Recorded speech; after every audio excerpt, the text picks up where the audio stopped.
Hey guys, I was originally not even going to do a story time on this roommate because I am so scared of her, and if she saw this, she would actually jump me. But she has me blocked on everything, including Venmo, so I'll probably be fine. I spent so much time thinking of a really good hook for this one to bring in the viewers, because the last one's roommate dates stepbrother, insane. This girl, this new roommate, did so much vile, villainous, like comic book villain, evil things. I could not think of a hook. So, story time of how we could not catch a break junior year with awful roommates. So, setting the scene, Joy's gone.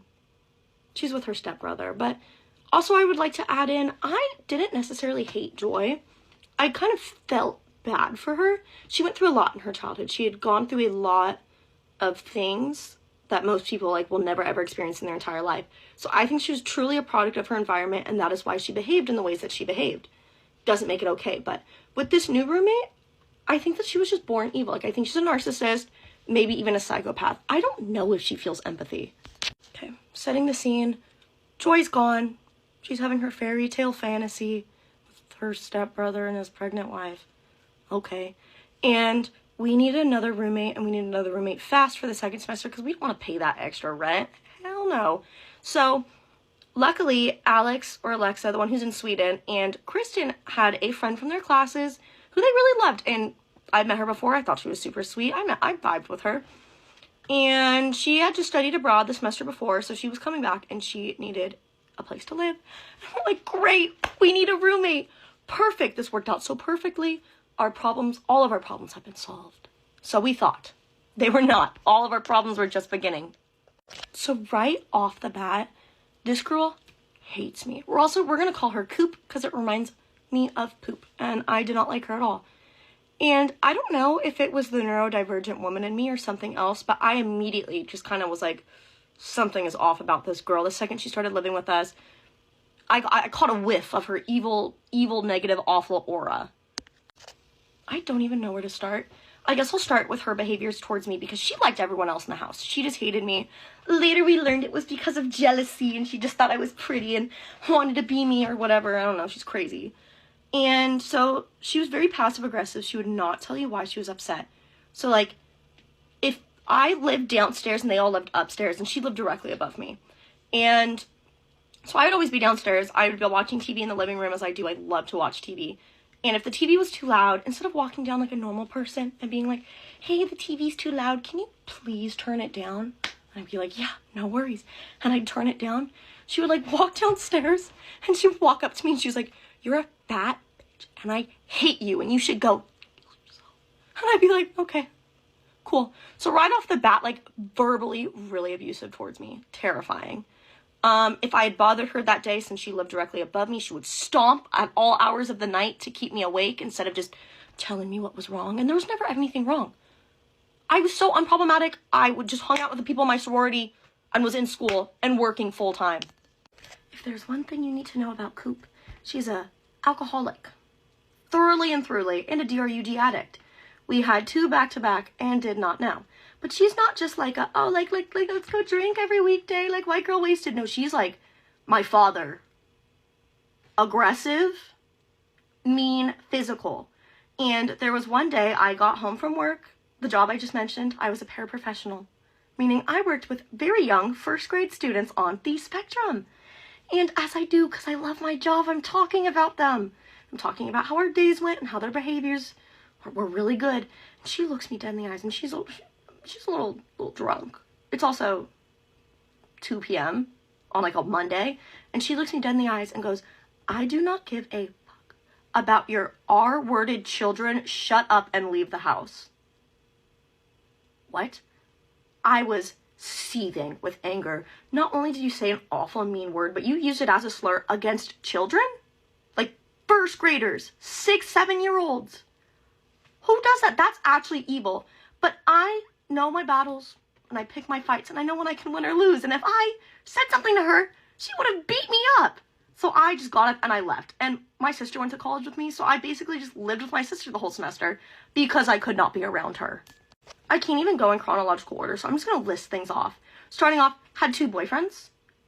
had a long-term boyfriend nobody knew about, and then was dating one of our friends, and we like learned eventually, and we were like, oh, that's crazy. So she had her 2 boyfriends, but then we're constantly cheating on her 2 boyfriends with other people. So serial cheater, nymphomaniac? Is that what it's called? Yeah, nymphomaniac. Issues there. She would also pee her bed twice a week from the amount of liquor she was drinking. But wouldn't really change the seats. And she lived above me. So the smell of pee would seep through and infiltrate my room. My room always smelled like pee. Another disclaimer, Coop is 25. We're all 20, 21. And so she was really big on like, I'm older than you. I deserve respect. Respect your elders. No. But one day my little came over. It was a party day and you start partying at 6 a.m. So she came over to my house. My little's 18. This girl's 25. It's 6 a.m. Coop is blackout. But just wearing and she's blackout. She's wearing a t-shirt, no underwear, no pants. Her girl is out. And she is trying to leave the house. So my little, as one does, is like, hey, you should stop drinking. 1, before we go out. 2, you should put on clothes. She looks at my little and she gets in my little's face and is like physically like up in her face, an 18-year-old, and goes, you're a stupid bitch and I hate you. Oh, wow, her girl is out. She would kick and hiss at Brittany's cat when she was drunk. Yeah, kick. Since she took over Alex/Alexa's room, the landlords were just like, hey, like the security deposit will be sent to Coop, but she needs to send it to Alexa, which is like awful. I don't know why our landlords did that, but Alexa was like at the end of the year like, hey Coop, can you send me my security deposit? My dad just got diagnosed with cancer and lost his job, and I'm gonna be like struggling if I don't get it. And Coop was just like, no, and blocked her on Venmo.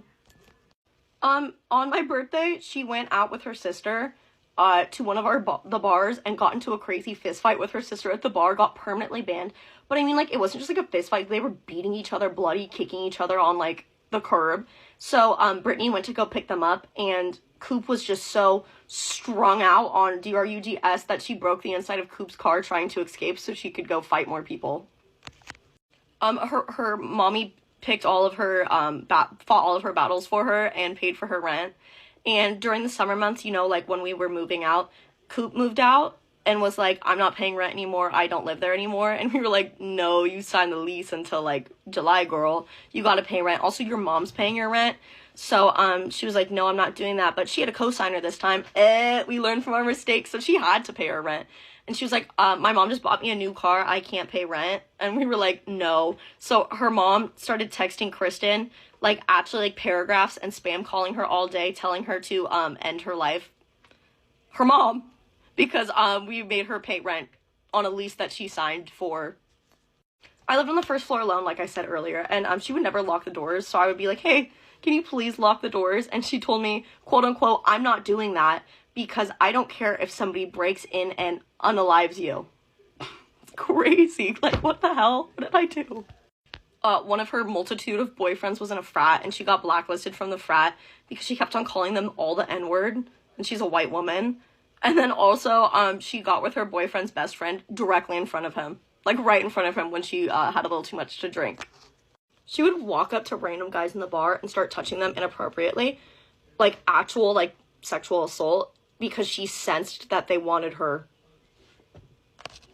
She flirted with my ex-boyfriend right in front of me and would constantly tell me how much she wanted him. Like, while we were still dating. And, like, to my face. Once again, I lived on the first floor, and she would walk to the side of the house in front of my bedroom window and would throw up, like, at least twice a month. The smell would, like, go into my room, and it always smelled egregiously terrible and, like, vomit. Ugh. We later learned from a best friend that she truly only hated me because I was pretty, and she was jealous, and which was great. She literally admitted that I never did anything wrong, I just pissed her off. So she was, like, crazy abusive towards me. But yeah, if anyone wants me to go into more detail about the specifics that you heard in this story, I can go into more detail. She's also done more. I could very easily go into a part 2. So thank you for watching. I was married to a murderer, and this is my story. Part 1. So I'm going to take you guys back to the main beginning. About 16 years ago, I met my said ex-husband that's now serving 45 years in prison. I was 16 years old and he was 17, I think. I was a junior in high school whenever we met, and we had been dating for about 2 or 3 months whenever I found out I was 16 and pregnant. Being a teen mom was not for the weak. It was super hard. If I had not have had family and love and support, I would have never been able to overcome that. But throughout my pregnancy, things were pretty good. He didn't go to school. It wasn't very common back then, but it is now. He was pen foster. So my parents wasn't real fond of the fact that he didn't go to school, but they wasn't fond of a whole lot of shit. So there's that. But things were pretty, I wouldn't really use the word normal because I hate to use that word, but things were pretty good in the beginning. Towards the end of my pregnancy, my parents ended up letting him move into my house at my mom's. We moved into the basement. They thought it would be easier, instead of the baby traveling back and forth, for us to just stay at my house. We had a baby shower. Things were great. We had a lot of love and support. Like, for me to have been 16 and pregnant, my family and friends and my mom's friends and family and his family all come together and made the best of the situation. I gave birth to my oldest daughter. I was 17, and he was in the delivery room. My mom was in the delivery room. Things were really good, like I said. A couple red flags here and there throughout my pregnancy, but nothing alarming. After we brought Zoe home, she was born on December 15th. Christmas was 10 days later. We had Christmas at my house, and we had Christmas at his family's house. After Zoe was born, I co-opted. I had her in December, so I didn't go back to school until around February. And I got to leave school at 10 or 11 o'clock, and he watched Zoe while I went to school. I co-opted here in our county. That just means you work while you're a senior, so you can leave work early. Or school. You can leave school early. This is when things started to get fishy. I would come home from school at around 11:30 and find him still in the bed. Now, most people might not think, that's a big deal. Oh, it's only 11:30, whatever. Well, he didn't have a job, and he was supposed to be watching our daughter, and there was some days I would come in and she would be crying in the crib while he was asleep. Follow me for part 2. I originally wasn't going to do a story time on this, but so many people have asked that I thought, why not? It's really not that long of a story, so I'll keep it brief. But just to give a little bit of background, I am a lesbian. I live in the Twin Cities. I'm 27 and I've never been in a long-term relationship. And all my friends tell me I need to put myself out there more. And so this past spring, I heard about a lesbian singles party that was happening in Minneapolis. And I've done the dating apps, haven't really worked. I don't drink, so I can't meet people at bars really. It's also, I think it's hard to meet people in the Twin Cities because there's this weird competitive culture of who can outdyke each other. I don't know if anybody else has noticed that, but I have felt that a lot in the queer spaces that I have been in. And I'm just not interested in competing with anybody. All that to say, it's difficult to meet other lesbians in Minnesota. And yeah, I thought that this singles party sounded like a fun way to meet people. So I saw this girl sitting up at the bar. She was really pretty, and even though I was scared shitless, I made the first move, and it paid off because she was into me. And I drove her home. Like, we started hanging out and talking after that, and it seemed to be going pretty well. It wasn't anything hot and heavy. I wasn't madly in love, but it was cool. And she was really into me, which was nice because I haven't had a whole lot of that. And so to be doted on and to be told things like, oh, I've never met a girl like you, you're so amazing, like, yeah, like, it was nice. But I always kind of felt like there was something a little off about her. The more time we spent together, the more I kind of noticed some red flags here and there, but nothing that would send me like screaming, running away. A lot of people have commented things like, how did you not know?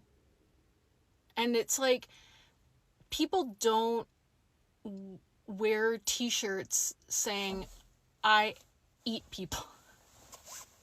Like, anyway, one night we went out to a very nice dinner. She was pretty wealthy, and so she would take me out to these nice restaurants, and we were out to dinner at this nice place in Minneapolis. And I love get to know you questions, like, ask me 20 questions, ask me would you rather. I could do that for hours and hours on end. I love hearing people's answers, and I love giving my answers. And one of my favorite get to know you questions for romantic partnerships or friends is, what is the most unique or craziest thing you've ever eaten? And she kind of like laughed and was like, oh, you'll never guess. And I was like, oh, haha, like, yeah, we're lesbians, like, yeah. No, I thought that she was going to make a joke about that, but no, she proceeds to then tell me that when she was 14 years old, she was really good friends with the old guy in her hometown who worked at the morgue. And one day, this man brought home a BODY from the morgue, cooked it up, and invited her to come over and eat it.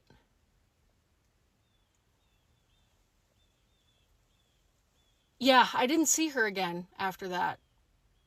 Hey guys, this is a very embarrassing and pathetic video that I am filming. So most of you guys followed me after I posted me breaking up with my boyfriend. We have since been in contact, and he was telling me that he was gonna change and be better for me.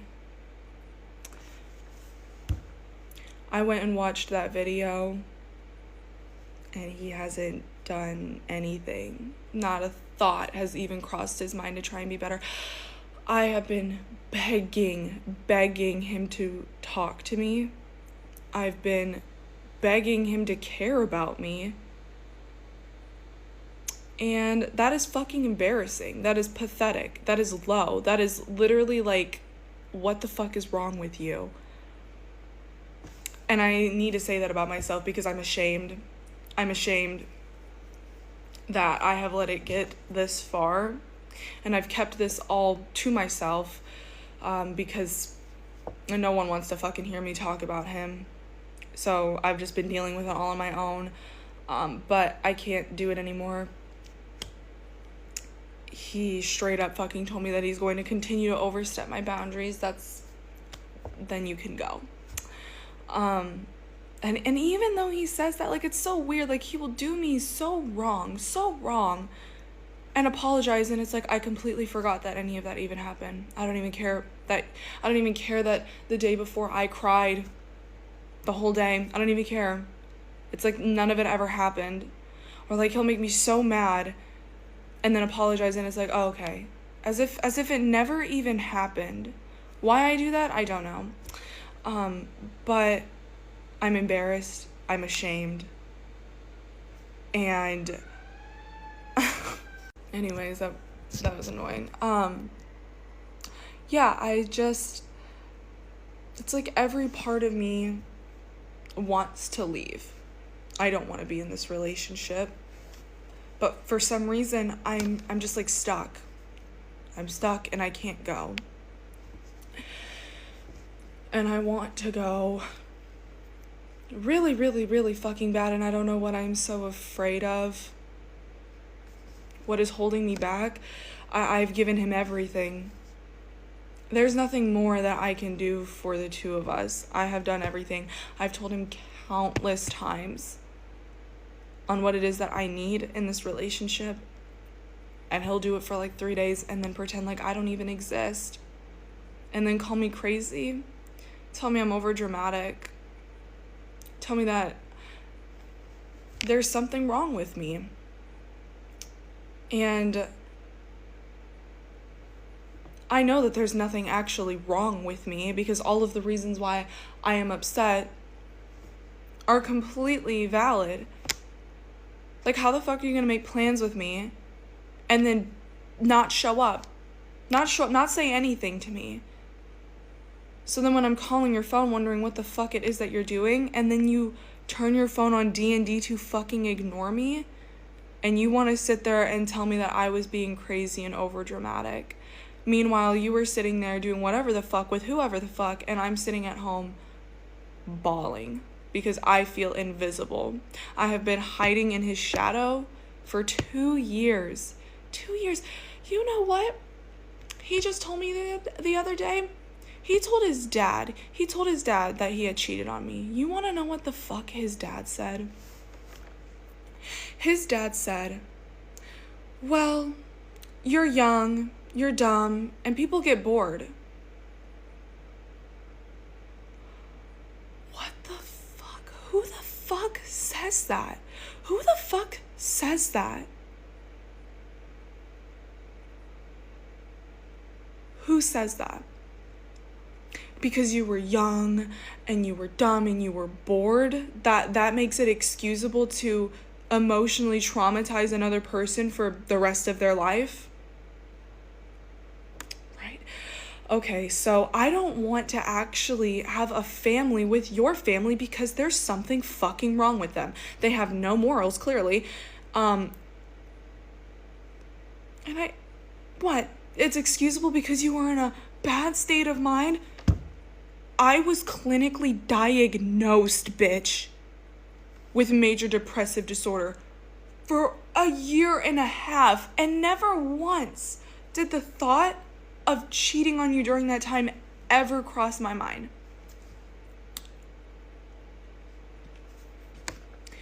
So I think using mental health as an excuse to cheat is the dumbest fucking thing I have ever heard in my life. It is a fucking excuse.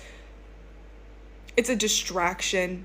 Something you can run away from the root of the fucking problem that you have no interest in figuring out.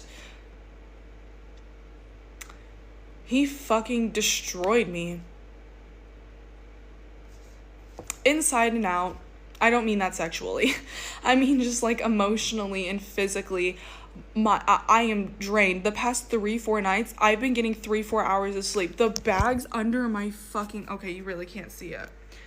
It's really not picking up. The bags under my eyes are fucking horrific. I had a terrible panic attack yesterday. Absolutely fucking traumatizing. Like, for 32 minutes. And it was all induced by him. And I told myself that I was going to start to cut off all of the unnecessary stress in my life.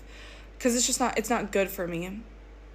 I'm on fucking medication for this shit, and you're still managing to make me have panic attacks like that. It's not me. If this video goes up, and I'm sorry that it is so long, it means that I blocked him on everything and I deleted his number. I don't know if this video will ever actually be posted. It's being filmed Saturday, November 22nd. I don't know if I'll ever be strong enough to post this, and I hope one day I am. And I hope that that day is today.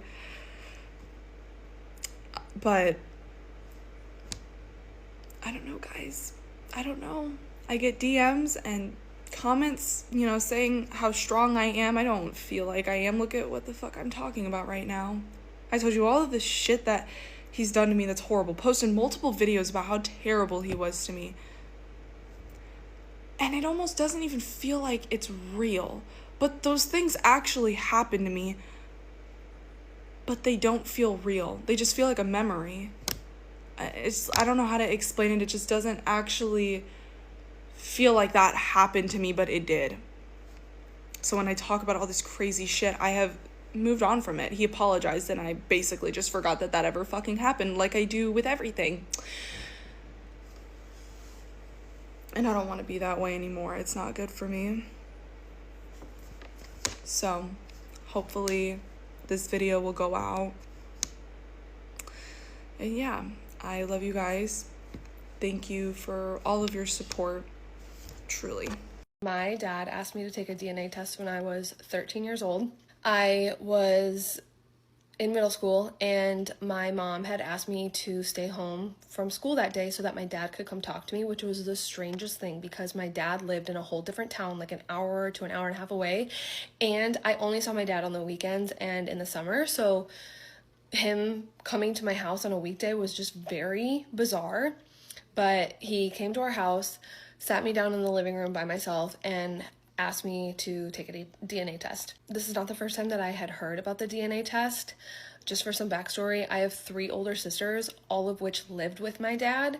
So whenever I went to my dad's house on the weekend or in the summer, I always kind of felt like the odd one out. I have a younger sister too, and she also lives with my dad, but like my oldest sisters would be the ones to make jokes about it in front of me, and I had no idea at the time that he had wanted me to take a DNA test. I thought that they were just joking around because I really look nothing like my dad, and my family is very blended, like stepsisters, half-sisters.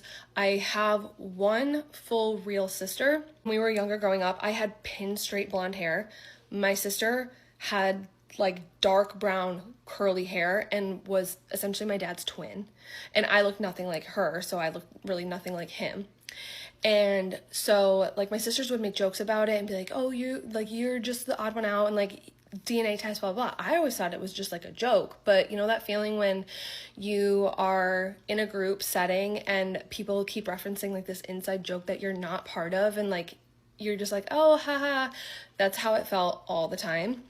And then as I'm sitting there and my dad's asking me to take a DNA test, it all kind of like hit me at once that like, oh, so you guys just like sit and talk about it when I'm not here, and then when I come here to your house, you guys like make fun of me. And it was like that realization when the joke is about you and you're like, oh, okay. So anyway, here I am, 13 years old. My dad asked me to take a DNA test, and I said no. And I am 29 years old, and I still have not taken a DNA test. But a lot of it is because of the idea that if he's not my dad, then my grandpa's not my grandpa, my grandma's not my grandma. Like, I might do it someday. My grandpa just passed away, so he was like the last thing that was really tying me to my dad's side of the family. Right after my grandpa passed away, one of my sisters had reached out to me to say that he passed away and that she would keep me updated on the funeral. Nobody reached out to me about their funeral, so I didn't go. I went and blocked all of my family off of social media, so I don't think they'll see this. I think I blocked them on TikTok a long time ago, but anyway, some family lore. Hi, my name is Dania, and I fully 100% believe that my parents killed my brother. On November 13th of 2024, my 12-year-old brother Latif went into my parents' bedroom, took a they kept underneath the TV, not locked up whatsoever, and took his own life. Growing up, our home was never safe. Not only was my father extremely abusive, so was my mother. She was very mentally, physically, and emotionally abusive. She likes to isolate, and she's also very neglectful. After the world started to go back to normal after COVID, my mother did not let that happen with my siblings. She did keep them isolated. She would not let them leave. They cannot have friends, and they're not allowed to go to actual in-person school. This caused my 12-year-old brother, my 14-year-old sister, my 15-year-old brother to not be able to actually read or write properly. The morning that my brother passed away, he had expressed to my mother how he felt stupid that he couldn't read or write. And my mother just ignored him, as she always does. Whenever any of my siblings ever come to them about her problems, she simply just ignores. Even after my brother had passed away, nothing changed. My mother stayed the exact same. Actually, she even tended to isolate even more because of the loss of my brother. CPS was involved after my brother's passing away because he was a minor. and yet nothing was done. Amanda actually would message my mother before she was coming over, or would give her a day's notice in advance so that my mother could clean the house. Because my mother's an extreme hoarder, to the point where their living room, you really couldn't walk. Obviously, CPS did nothing to help. They closed the case, nothing was wrong, mother's perfect, she's just a grieving mom. Fast forward a few months later, my mother actually started giving my 20-year-old sister alcohol every single day for 6 months, to the point where we had to go get her hospitalized for withdrawals. After she got out of the hospital, she started staying with me, as I live an alcohol-free life. There's no alcohol in my home. She'd be safe to recover here. My mother then kicked my 14-year-old sister out, and she moved in with my 19-year-old sister along with my 23 that share an apartment together. And then she kicked my 15-year-old brother out and made him live with my 30-year-old brother. She had dropped all their stuff off, including my kids' stuff, at my sister's apartment, and basically said, bye-bye, don't want to be in your guys' lives. I'm not disowning you, but I'm stepping out of your life, is the exact message that she sent me.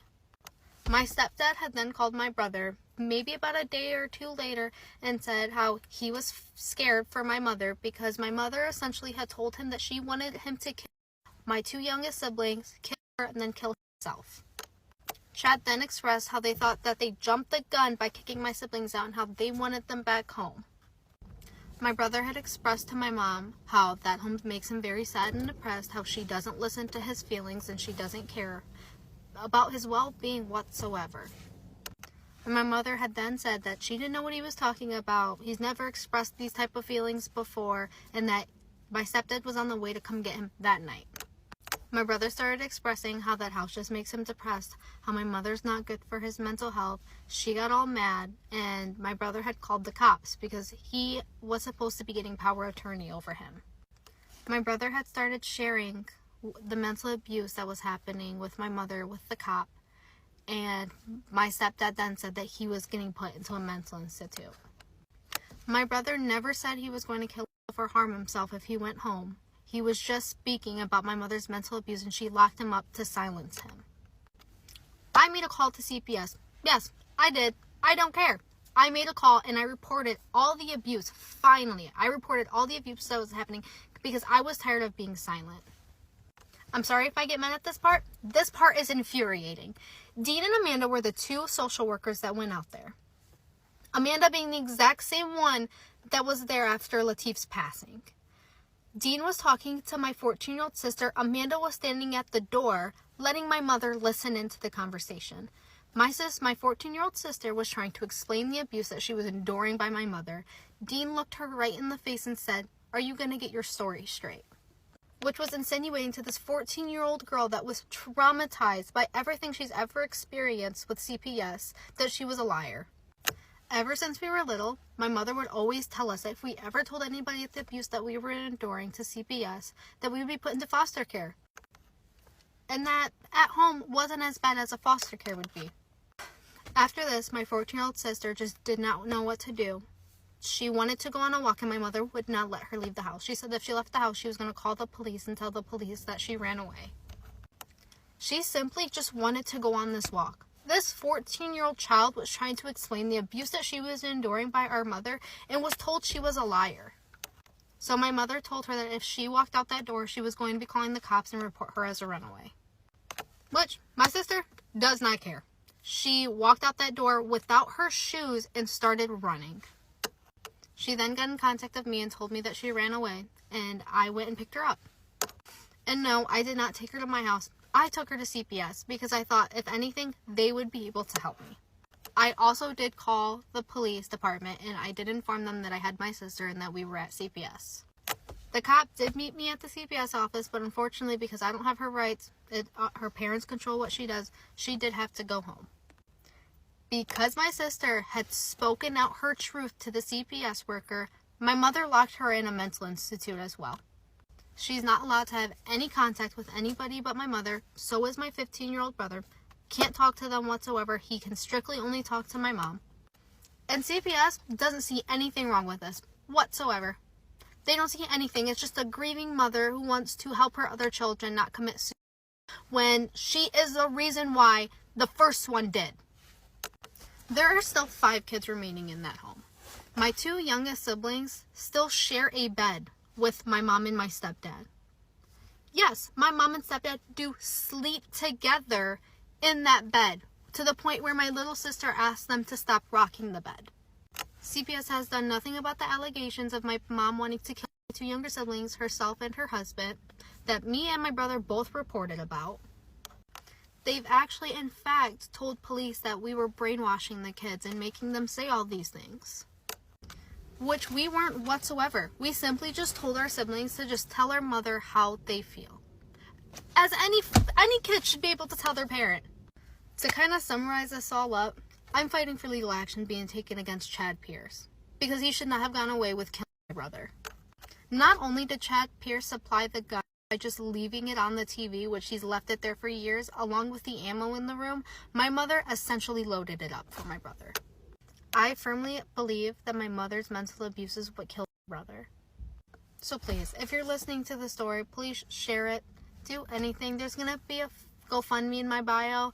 If you want to donate. Everything goes toward the legal fees of getting custody of my siblings and pursuing the wrongful death of my brother. Lateef Pierce deserves justice. We may not have been able to save him, but we can sure as hell save my remaining siblings. 3 years ago, on September 13th, 2022, in my first week of college, I was brutally raped by a desk assistant who worked at my dorm, and I never got justice for what happened to me. I would see this desk assistant in my dorm often. He was often on duty when I went to go get my mail, and he would always flirt with me or give me compliments, which I humbly accepted in order to be polite.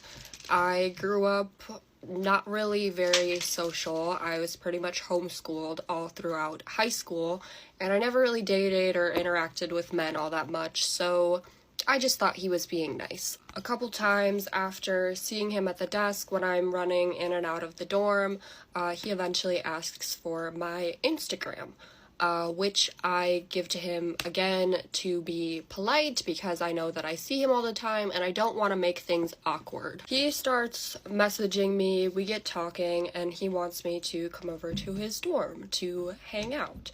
And I say, okay. This plan is for a couple of days from now when the first messages are happening. Around this time, I am talking to my ex, and we are thinking about getting back together. The day when I'm supposed to go over to this guy's dorm and hang out with him comes around, and I see my ex earlier in that day, and we have a really long discussion about how we love each other and we want to try and make our relationship work, and we want to try and like get back together eventually. I know that I still have plans with this guy and I think about canceling them, but again, I have to see him all the time and I just want to be polite, and it would be rude of me to cancel our plans to hang out. I walk over to his dorm and it's pretty late at this point. It's like evening, and I don't know why, but I just have this sinking feeling in my gut the whole time I'm walking over there that I wish I listened to, but in my mind I was like, don't be rude, don't be rude, don't be rude, it's rude to cancel plans and you have to see him and it'll be awkward. And so I go anyway. I get to his dorm and he meets me outside and we get into the elevator and go up to his room. While we're in the elevator, I tell him, hey, like, I don't really hang out with guys that often. I don't know what you, like, think I'm here for, but, like, I just want to let you know that, like, I just talked to my ex earlier today and we want to get back together, and, like, I don't want to hook up with you at all or, like, do anything romantic with you. Like, is that okay? Like, do you still want to hang out with me? And he says, yes. No big deal. No pressure. We can just chat and become friends. We're talking for a few minutes and it's fine. And then all of a sudden, out of nowhere, he just starts to kiss me. And I begin to panic because I'm like, I told this man I didn't want to do anything romantic with him, and he's kissing me. And now he's taking my clothes off and he's getting on top of me and he's taking his pants off. And I am just lying stiff there as all this is happening, because I'm scared that if I struggle or try to fight back, that he will hurt me more. And my goal in this situation is to get out of this situation alive. That is my goal. I am scared because I gave this man no indication I wanted to do any of those things. In fact, I told him that I didn't want to do any of those things before I came over, and he is just doing everything, taking my clothes off, kissing me, and I'm not reacting at all.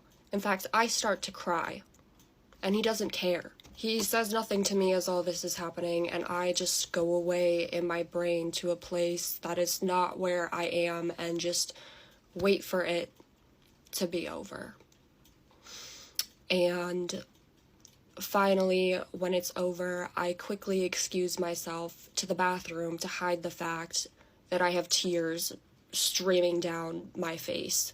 And I try to collect myself, and I'm like, okay, I need to get out of this room as soon as possible. I need to make sure that I don't look upset, because if he thinks that I look upset, he might threaten me to not report him or try and keep me there longer. My goal is to get out of the room. I come out having wiped the tears from my face, and he asks me if everything is all right. And I say, yes, I do think I'm gonna go home now though, because I have to get up early tomorrow. And he says, are you sure you don't want to stay? And I said, yeah, I have a lot of homework, I have to go. And I gather all my things, and the second that I close the door and get out into the hallway, I just sob.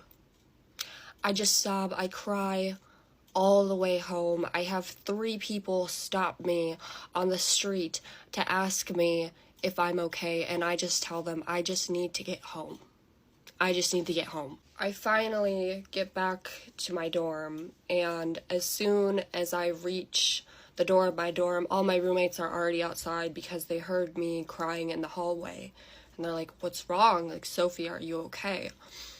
And I just say, I think I was just raped. And they call the RA. The RA comes to me. I tell her what happened. She asks me if I want to report it to the police. And I say, yes. And so I meet with the police and I tell them what happened. And I go to the hospital. They ask me, are you willing to do a rape kit so we can get evidence for your case? And I say, yes. And so I go to the hospital and endure more of just the worst night of my life.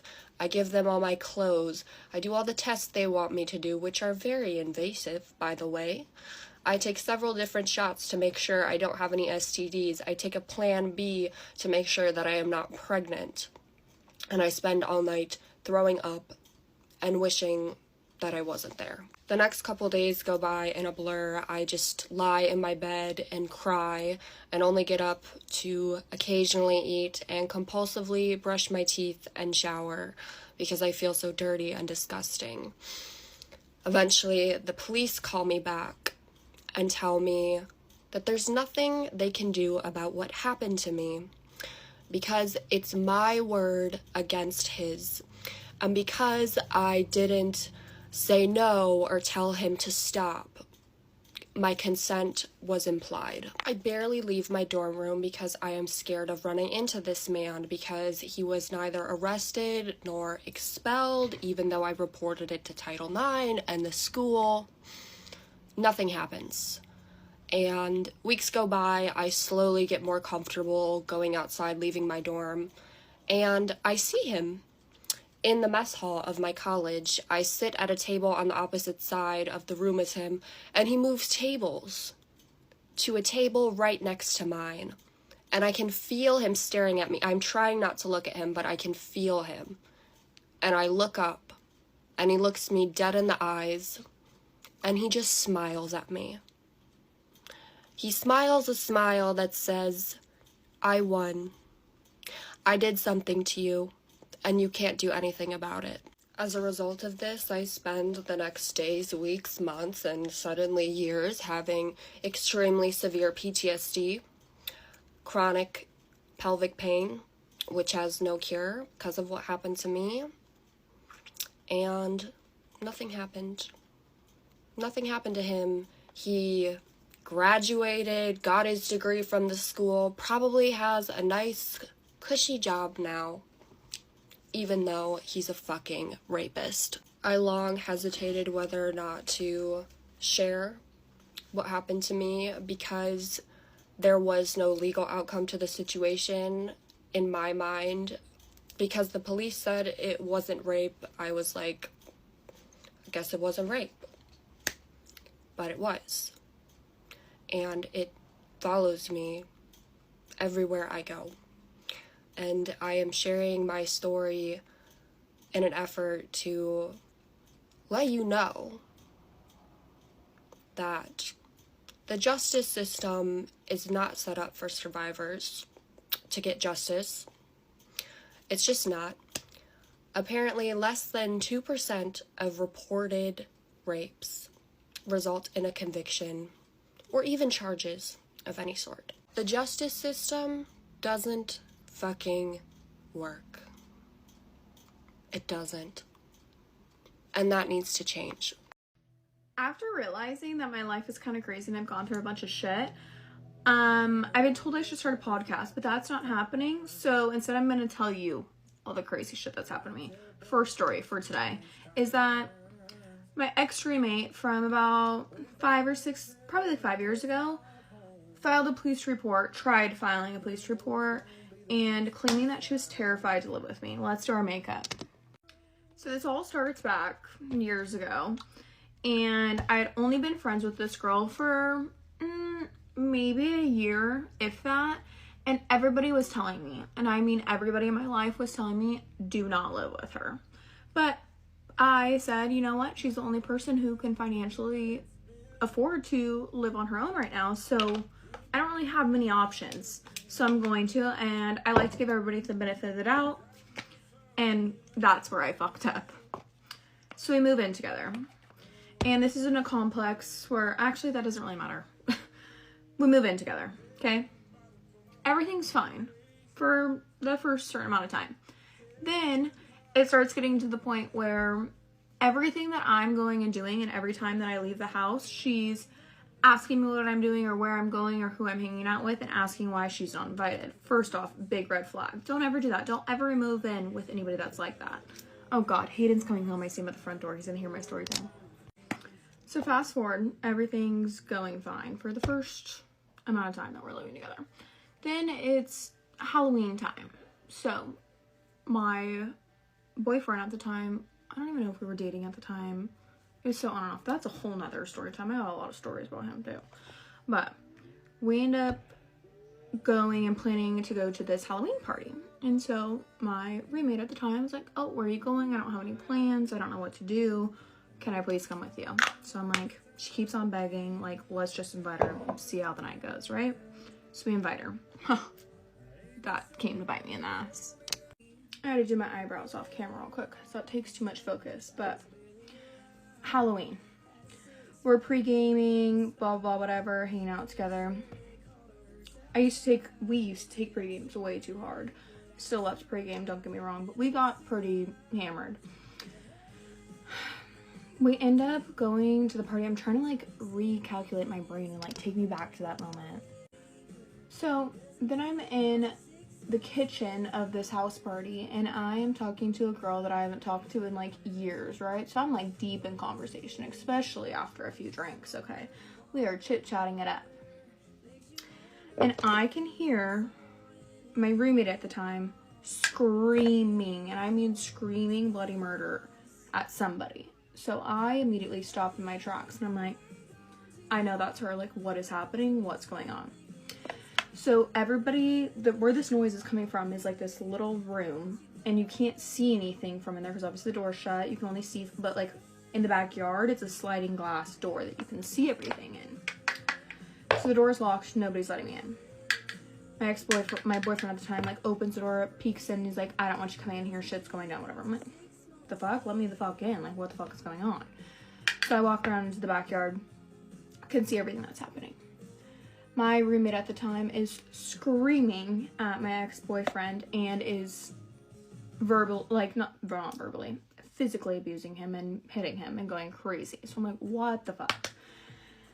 So I walk in the room and I start yelling at her and him, both being like, calm down, like, what is happening? Because he's standing there with his hands like this and she is just like going at him and screaming and yelling and stuff, whatever.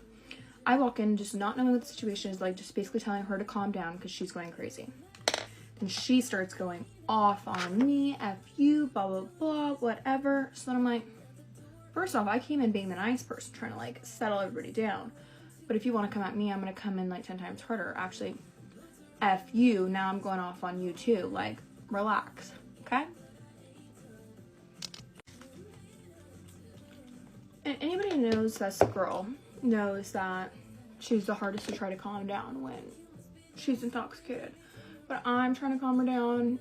We end up getting into a huge argument and stuff too. Then she starts kind of like making her way to the sliding glass door. So my ex-boyfriend at that point literally love taps her just to get her outside and shut and lock the door, being like, you need to leave. Not even joking, it's like out of a drama scene movie, like, falls onto the ground. I'm filing a police report. You laid hands on me. You did this, this, and this. And in my brain, I'm like, file the police report because we have 8 other people in the room that are not going to be on your side. I'm so sorry. Like, you're wrong. So, hold on. Let me keep blending. So then she's outside. She's like freaking out, going off, whatever. Then she disappears. Meanwhile, keep in mind, like, we do not live, our apartment is not far from this house. It's maybe like 2-3 blocks. So him and I decide, okay, it's probably time to go home. Like, let's go home. I don't know what the F just happened, but we need to leave. So we go home. We're back at the apartment now, and she's already there. She walked home, okay? She's now talking to our other 2 roommates who just got randomly assigned to us. This complex is weird. Like, you can pick a roommate, but then also if you don't have other 2 roommates, then you just get randomly assigned, okay? These girls, whatever. Okay. So we walk in to a crazy roommate, crying, putting on a whole sob story to them. He did this, this, and this, blah, blah, blah, yada, yada. And I immediately stopped her. I said, granted, I'm not giving this guy any grace, okay? Because he's a POS too, but I'm being nice right now given the situation, because the situation was not his fault and kind of crazy. So I said, the last thing that you're going to do is come in here and play pity party and act like you were not in the wrong, because anybody that was at that house party knows that this all relates back to you and this was on you. So we're not going to do that. I go off on her. I try to explain everything, whatever. We end up going to bed that night. She's texting me, going the F off on me, whatever. I wake up the next morning with sticky notes, handwritten sticky notes on our, because we shared a bathroom. Don't touch this. Don't effing touch this, blah, blah, blah. First off, I don't borrow anything from you. You borrow everything from me. So, like, God forbid. Fast forward, that was all on Halloween. Then I end up calling the office, just being like, hey, no, this has nothing to do with you guys, because I had already known that she had called the office trying to complain and say some stuff. Oh, I just dropped my foundation. She tried claiming that she was terrified to live with me, blah, blah, blah. Meanwhile, the situation had nothing to do with me. I just walked in trying to be the peacemaker, being like, what the F is going on? So I end up calling the office being like, hey, this has nothing to do with you guys, and I'm so sorry, this is so immature, but I just want to let you guys know, like, she went crazy. All of our friends know she's going crazy. We split everything in this apartment down the middle, so, like, whatever I want to keep, I'm going to put it in my bedroom, and I'm going to lock the door, and I don't want any of you guys coming in. Waiting in the front office. Thank you so much, and I completely understand. If she tries giving us a call, I'm going to let her know that we already had a conversation. Thank you. Bye. Fast forward, it's now my birthday. So my birthday's really close to Halloween. It's like 3 days later.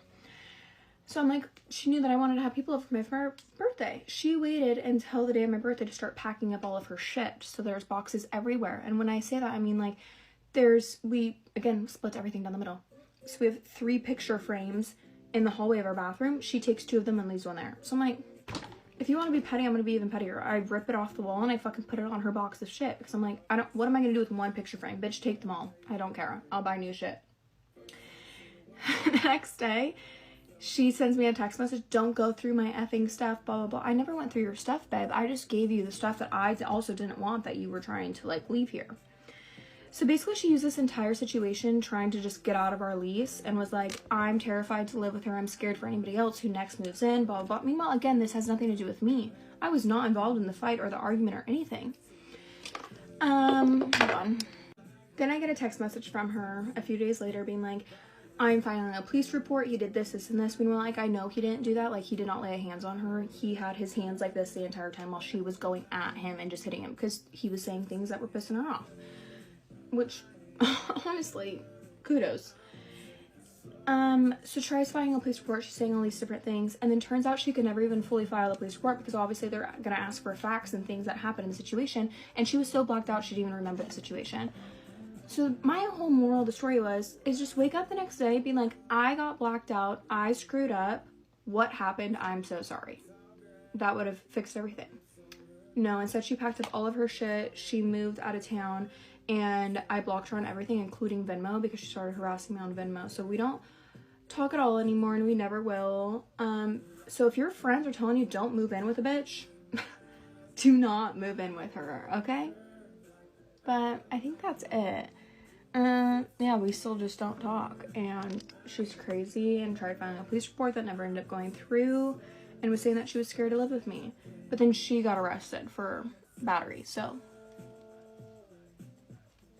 kisses.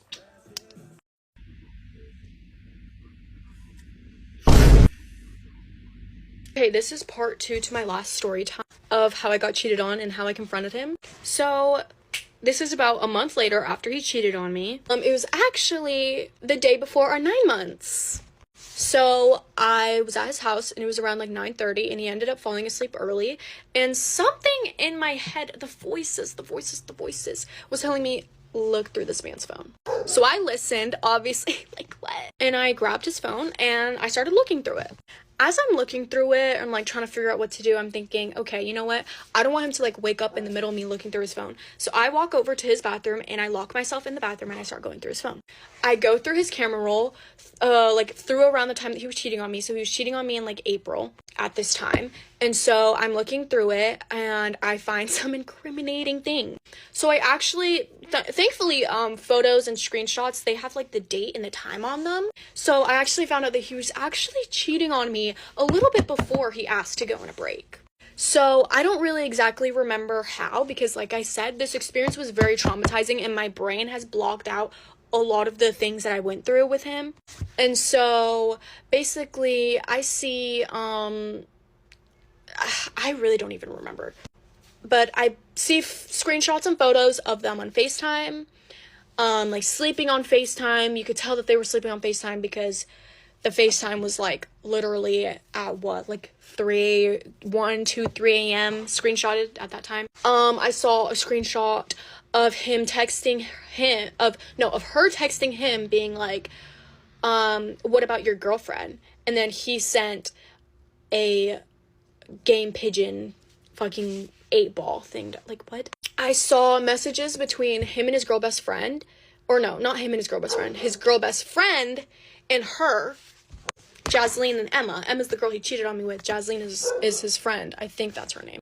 And basically being like, oh, you should go to his game. Like, we need to make this happen. Da-da-da-da-da. Keep in mind, we're together. Emma texting Jasleen being like, oh, but like, is his girlfriend gonna be there? All this shit. Because Jasleen and Emma, they both went to the same school, not the school that Jason went to. Okay, Jason's my ex. Jasleen and Emma, yeah. So they all went to separate schools. Jason was gonna be playing baseball at their school. That's why they were plotting on going to his game. I don't know if they went or not. I don't know. I wasn't there because I was at my own game that I was playing. So I find that, and when I found that, I was literally so betrayed, because at first I wasn't mad at Emma.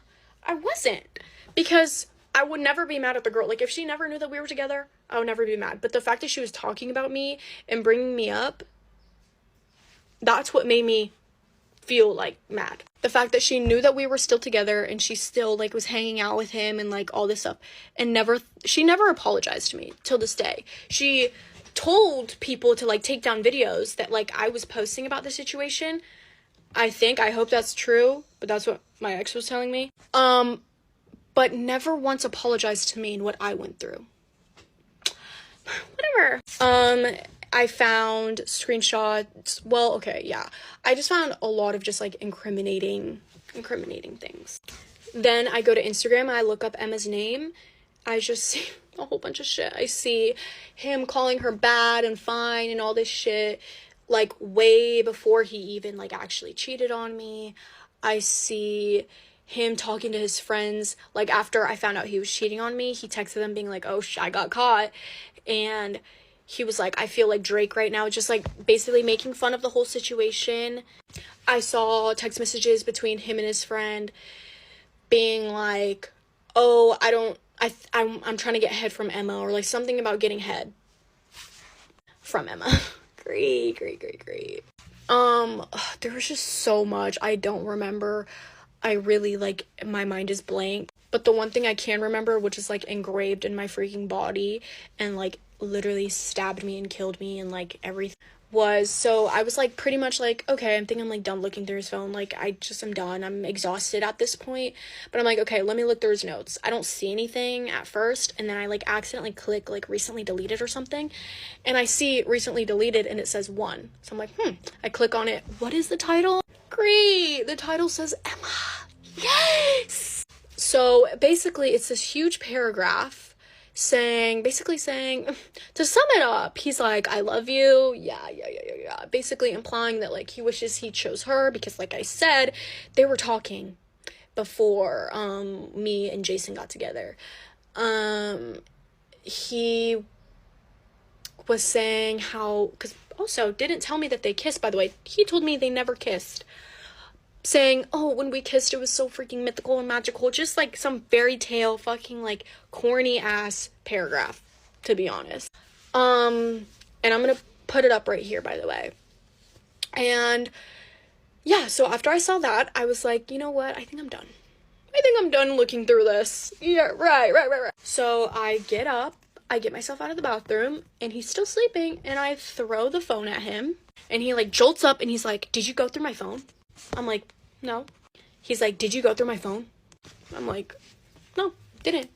He's like, Maya, did you go through my phone? And so I'm like, yeah. And I saw the paragraph that you wrote for her, so we're done. And then once he heard that, he, like, flipped out, and I don't remember what happened. I really don't remember what happened, but it was just a lot of, like, apologizing, a lot of me being like, why did you fucking lie to me? Like, this could have been, we could have never had to go through this if you would have just told me in the first place. But it was just a lot of lying, and there was more lies to come out, like, after that, but they're kind of, like, they're just too little for me to, like, talk about. But basically, it was just a lot. It was a lot. And, like, keep in mind, by the way, like, I'm literally 15 years old. Like, I'm 15 going through this. That's what, like, breaks my heart. Like, I was so, like, baby, and I was just, like, heartbroken. But then he proceeded to cheat on me 2 other times after that. Great, love that. And, yeah, so, no hate to any of the people involved, but, I am a little bit bitter, of the people involved. I don't hate anybody, like, I really, like, just couldn't care less, but I just wish maybe I got an apology by some of the people involved, and maybe I sound like a bitch for, like, wanting Emma or Jasleen to apologize, but at the same time, it's like, it's like, you knew we were together, but you guys are actively plotting for him to cheat on me, and I mean, he would do it. He was gonna do it either way if you actively, even if you weren't trying to, like, plot anything, you know what I mean? But it's like, I feel like I still should get owed an apology, because I posted a video about this situation, and Emma told Jason to tell me to take down that video. That's what I was told. So it's like, you don't want me to talk about this situation, but you haven't apologized. You, like, I don't get it. So I'm done respecting people because they don't deserve my respect. So, yeah. But anyways, that's my freaking life. Yeah. And I'm free now. Don't worry, guys. I broke up with him in August. and I've been lit ever since. So the other 2 times I got cheated on, I can make a story time about that if you want, but they're kind of like boring. I mean, they're not like yeah, they're boring, to be honest. Like, it's just like whatever. So yeah, that's my freaking life. I love my life. Great. Love it. What is it finna play? Wow! Okay, I think it's time for another roommate horror story time. And if I'm being honest, I'm not sure this even counts as a roommate horror story time, and you'll see why in a minute. So as I've mentioned in some of my other stories, the way that I have found a lot of my roommates was through Facebook. That was how a lot of people I knew in that town found their roommates. There were college-specific pages, pages specific to the town we lived in, so it's very common for people to find roommates through Facebook.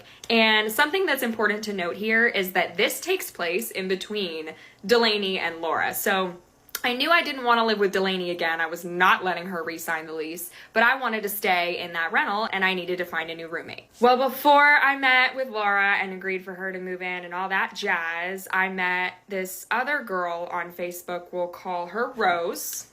No name grief, we're calling her Rose. And we started messaging on Facebook. She seemed really cool. She had a very like hippie, indie, artsy, free-spirited vibe to her from what I could gather on her social media and our conversations. The more we talked, she told me she was a singer-songwriter. She made her own music. I thought all that was super cool. I'm very into music. So we really hit it off and everything seemed great. She was moving from South Florida to where I was living at in North Florida, and there were several hours in between us. And the days leading up to when our new lease was supposed to start, the lease that I had drafted for her to sign so she could move in, she wasn't signing any of the paperwork. She wasn't submitting her application fee. There's a lot of little things that go into moving into a rental unit that if you've done it before, you know, lots of little fees, paperwork you've got to sign. And I kept emailing her these things and she wasn't taking care of any of it. And the thing that was getting me is she was being really nice and very communicative. She was responding within a reasonable time frame to my messages. It wasn't like she was ignoring me. She just wasn't doing the legal steps I needed her to do for her to move in. Yet the plan still hadn't changed for her to be driving up to move in on this X date, which was getting closer and closer. So finally, it's the day that she's supposed to move in, and I was supposed to be working that day, and something just felt off about the whole situation. The fact that she still hadn't signed the lease yet. I had talked with our property manager to like ensure that she hadn't just signed it and turned it in directly to her. They didn't have any record of anything from her at all.